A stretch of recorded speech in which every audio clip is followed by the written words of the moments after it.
Hey everyone, welcome back to our channel. Quick guide. On today's video, I'm going to show you how to send payment on Signal app. It's very quick and easy, so let's get started. First, open the Signal app on your phone. If you don't have the app yet, you can get it from Google Play Store or the Apple App Store. Once you do that, close the app and sign in. Now on your screen, you're going to find chats, calls, notifications, camera, write new message and your user icon. Go to your user icon and go to settings.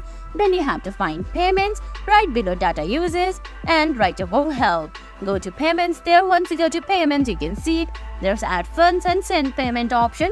You just have to tap on send payment, then search for the username or number, then select the account you want to send the payment to, then tap on send. You also have to choose the amount there. And guys, that's it. That's how you send payment on Signal app. I hope you found this video helpful. If you did, please give it a thumbs up, leave a comment, subscribe to our channel and hit that bell icon. See you in the next video. Thanks for watching.